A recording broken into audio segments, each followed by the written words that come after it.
আসসালামু আলাইকুম, welcome to my channel Bangladeshi women blogger. আমি মেজবা সিদ্দিক। কেমন আছেন আপনারা সবাই? আমরা তো আলহামদুলিল্লাহ আপনাদের দোয়ায় অনেক ভালো আছি। আপনাদের সাথে গল্প করতে করতেই রুফায়দাকে নিয়ে একটু নিচে নেমেছি। রুফায়দা একটু প্লেগ্রাউন্ডে খেলবে আর আমি একটু বসে থাকবো, ও একটু খেলাধুলা করুক। আর এই প্লেগ্রাউন্ডের এই ফুলগুলো আমি এর আগেও আপনাদের সাথে শেয়ার করেছিলাম।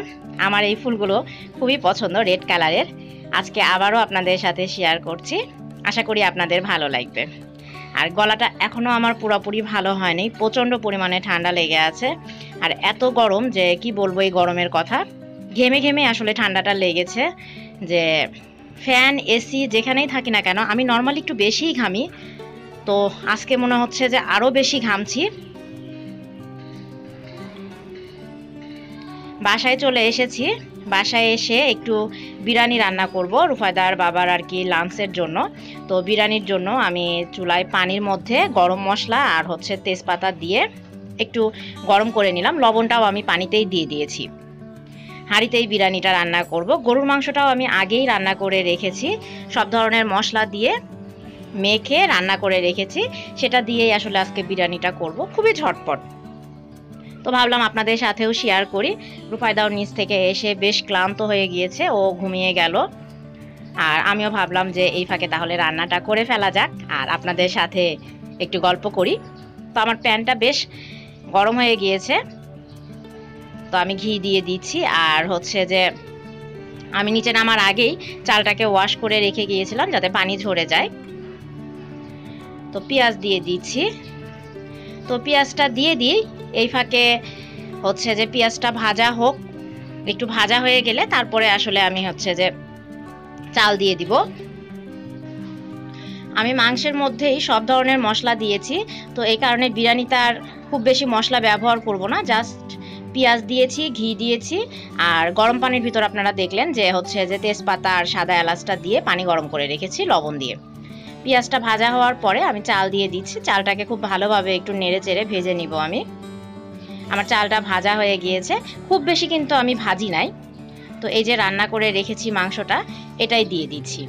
ফ্রিজে যদি এইভাবে একটু গরুর মাংস বা মুরগি যেটাই বলেন না কেন একটু রান্না করে রাখা যায়, খুব বেশি দিনের জন্য না, তাহলে কিন্তু খুব ঝটপট বিরিয়ানি বলেন বা হচ্ছে যে নর্মালি পোলাও করেও খাওয়া যায়, বা বাচ্চারা যদি পছন্দ করে। আমার রুফায়দা ওইভাবে এখনও এগুলো খেতে পারে না, তো রুফায়দার বাবার জন্য আমার জন্য মাঝে মাঝে করি আমি। আর গরুর মাংসটা রান্না করে রাখলে কিন্তু সুবিধাও হয়। তো আমি গরম পানিটা দিয়ে দিলাম বিরিয়ানিটার মধ্যে। এবার আর আমার খুব বেশি কাজ নেই, জালটাকে মিডিয়াম আঁচে রেখে দিলেই আমার বিরিয়ানিটা হয়ে যাবে। তো বিরিয়ানিটা হয়ে গেলে রুফায়দার বাবার লাঞ্চটা রেডি করব আমি। বিরিয়ানিটা হোক, এই ফাঁকে একটু রাতের রান্নার জন্য সব কিছু কেটে কুটে নিই। তো আমি ঢ্যাঁড়স ভাজি করব, তার জন্য ঢ্যাঁড়স কাটছি। আর দেখেন আমি একটা পলিথিন ব্যাগ নিয়েছি চপিং বোর্ডের নিচে, এতে কিন্তু ময়লাগুলোকে আমি খুব সহজে ওর ভিতর ফেলে দিতে পারছি। আমি বিরিয়ানিটা একটু নেড়ে দিয়ে দেখাই আমি আপনাদেরকে। দেখেন একটু নেড়ে চেড়ে দিলে হয় কি সবগুলো চাল খুব সুন্দরভাবে ফুটে যায়। আমার আর কোনো পানি এটাতে অ্যাড করতে হবে না, জাস্ট ধিমা জালে রাখলেই বিরিয়ানিটা হয়ে যাবে।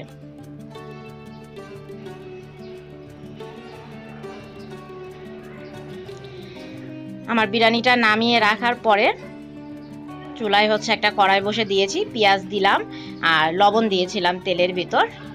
লাল মরিচ দিচ্ছি। ইদানিং এই লাল মরিচটা খাচ্ছি, কারণ হচ্ছে যে আমি বলেছি যে এই মরিচটার অনেক ঝাল। আমি মাত্র 2 প্যাকেট নিয়ে এসেছি, সেটাই আমার এখনও শেষ হচ্ছে না।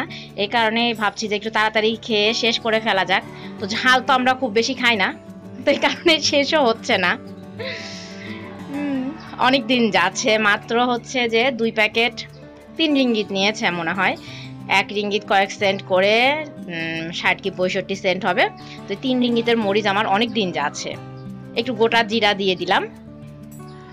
ঢ্যাঁড়স ভাজি এর আগেও আমি অনেকবার দেখিয়েছি, তো এটা আসলে ওইভাবে দেখানোর কিছু নেই। তারপরও আমার চ্যানেলে যারা নতুন ভিউয়ার্স আছে, আমার নতুন ভাই বোনরা দেখছে বা যারা নতুন সংসার করছে, তাদের জন্যই আসলে এই ছোটোখাটো সাধারণ রান্নাগুলো শেয়ার করি।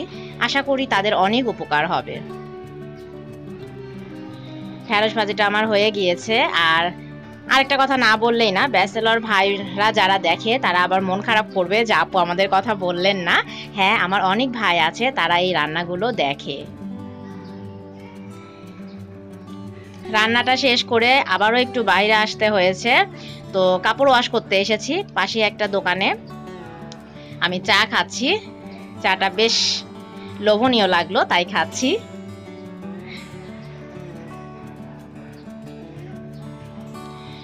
ক্লথগুলোকে ওয়াশ করা হয়ে গিয়েছে, ড্রায়ারে দিয়েছি, ড্রাই হয়ে গেলেই বাসায় চলে যাব। চাটা বেশ মজার ছিল, আমার তো বেশ ভালো লেগেছে। আর চা পাগল মানুষদের আসলে সব চাই ভালো লাগে। আপনাদের সাথে গল্প করতে করতে কাপড়গুলো ওয়াশ করে নিয়ে আবারও বাসায় চলে এসেছি। আজকে আসলে আমার বাইরে যাচ্ছি, বাসায় আসছি, রান্না করছি, এইভাবেই দিনটা আর কি যাচ্ছে। তো ডাল সেদ্ধ হয়ে গিয়েছে, জাস্ট তেলানি দিব। তো সকাল থেকেই একবার বাইরে যাচ্ছি, একবার বাসায় আসছি, বাইরে যাচ্ছি, কাজ করছি, বাসায় আসছি, রান্না করছি, এইভাবেই আসলে আজকের দিনটা আমার যাচ্ছে। তো রাতের জন্য কুমড়ো বড়ি দিয়ে মাছের ঝোল করব, সেটাও শেয়ার করছি আপনাদের সাথে। আমি ঢেঁড়স ভাজি করে রেখে গিয়েছি, তারপরে এখন আবার রাতের রান্না করছি। তো একবারে আসলে আজকে আমার রান্নাটা করা হয় নাই, কারণ বারবার বাসা থেকে বের হতে হয়েছে। ব্যাপার না, মাঝে মাঝে আসলে এখানে এই জিনিসটা হয়, কারণ এখানে আসলে একা সবকিছু একা হাতে হ্যান্ডেল করতে হয়। তো আমি এভাবেই আসলে ইউজ টু, আমার আসলে সমস্যাটা হয় না। আমি হচ্ছে যে কুমড়ো বড়িটাকে নেমে রেখে ব্রোকলি ভাজি করব। তো ব্রোকলি আর একটু বরবটি ছিল, সেটাকে ভাজি করার জন্য, এটা আসলে সকালের জন্য করে রাখছি, তাহলে একটু সকালে তাড়াহুড়ো হবে না। তো এই ভাজিটা জাস্ট শুধু আমি একটু পেঁয়াজ দিয়ে দিয়েছি, এই যে দেখেন সেদ্ধ সেদ্ধ হয়েছে, এভাবেই আমি নামিয়ে ফেলবো। এটা আসলে আমরা এভাবেই খেতে পছন্দ করি। তো যেটা বলছিলাম, আমার যারা আর কি নতুন গৃহিণী বোনেরা আছে, অনেক আপুই আমাকে নক করে যে আপু তুমি কিভাবে সব কিছু ম্যানেজ করো, রুফায়দা এত ছোট ওকে নিয়ে।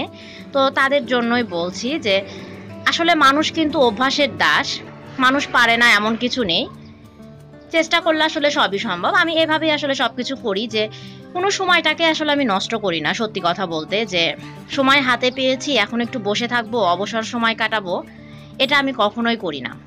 আমি মাছ রান্নার জন্য পেঁয়াজ, কাঁচামরিচ আর শুকনা মশলাগুলোকে দিয়ে দিচ্ছি, এটার আর পরিমাণ বলার কিছুই নেই। তো যেটা বলছিলাম আপু এবং ভাইয়া সবার উদ্দেশ্যে, যে কোনো সময়টাকে আমি কখনো নষ্ট করি না।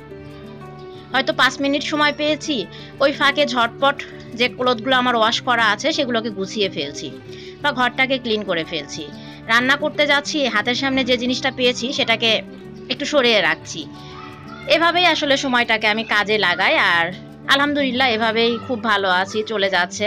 কারণ একা হাতে সব কিছু মেনটেন করতে হয়, তো হয়ে যায় আসলে, চেষ্টা করলে সবই সম্ভব। মাছটা আমার কষানো হয়ে গিয়েছে, তুলে রাখছি। আর কুমড়ো বড়ি নিয়ে অনেক আপুই আস্ক করেছে আমাকে যে কুমড়ো বড়িটা কি।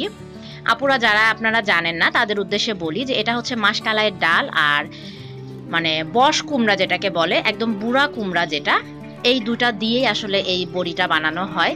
আমাদের উত্তরবঙ্গের মানুষের এই খাবারটা খুবই পছন্দ, আমরা মাছ দিয়ে ঝোল খেতে পছন্দ করি এটা।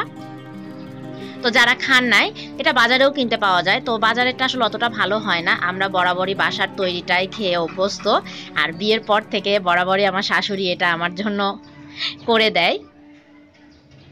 তো আমার সবজিগুলোকে একটু কষানোর পরে কুমড়ো বড়িটা দিয়ে দিচ্ছি আমি। এটা চাইলে যদি মানে কুমড়ো বড়ির আসলে ওপর নির্ভর করে, যে কোনোগুলো একটু দেরিতে সেদ্ধ হয়, কোনোগুলো একটু তাড়াতাড়ি সেদ্ধ হয়। তো এটা আমার যেহেতু একদম বাসায় তৈরি করা, খুব বেশিক্ষণ লাগবে না সেদ্ধ হতে, তাই মানে সবজিগুলো সেদ্ধ হয়ে যাওয়ার পরে আমি কুমড়ো বড়ি আর মাছটাকে এখন দিয়ে দিচ্ছি। এখন ঝোল দিয়ে দিব আমার যতটা ঝোল প্রয়োজন। তো আজকে আসলে আমি অনেক ক্লান্ত, সারাদিন আসলে অনেক কাজ করতে হয়েছে। এখন আবার আপনাদের জন্য ভিডিওটাকে এডিটিং করব, সেটাকে পাবলিশ করব, সব কিছু মিলিয়েই আসলে অনেক ব্যস্ত গিয়েছে আজকের দিনটা আমার। আলহামদুলিল্লাহ ভালো কেটেছে। রুফায়দাকে খাওয়াতে হবে, ওর বাবার ডিনার দিতে হবে, এখনও অনেক কাজ বাকি। এই যে মাছের ঝোলটাও হয়ে গিয়েছে, তো এখন রাতের খাবারটা রেডি করি। আর রুফায়দাকে আমি অলরেডি খাইয়ে দিয়ে এসেছি, এই ফাঁকেই বিছানাটাও করা হয়ে গিয়েছে, রুফায়দার বাবাই বিছানা করে ফেলেছে। তো আমরা এখন ডিনার করব।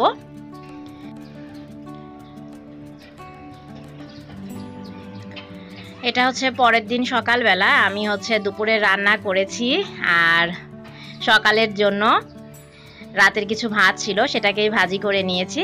তো দুপুরের জন্য আজকে আলু আর ফুলকপি দিয়ে গরুর মাংস রান্না করেছি। তো আমার এই ব্লগটা কেমন লাগলো আমার চ্যানেলে কমেন্ট করে জানাতে ভুলবেন না। আশা করি আপনাদের ভালো লেগেছে।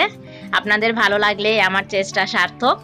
তো সবাই ভালো থাকবেন, সুস্থ থাকবেন, সুস্থ চিন্তা করবেন, পরিবারের সাথে অনেক হাসি খুশি থাকুন। আগামী ব্লগ দেখার আমন্ত্রণ জানিয়ে আজকের মতো আল্লাহ হাফেজ।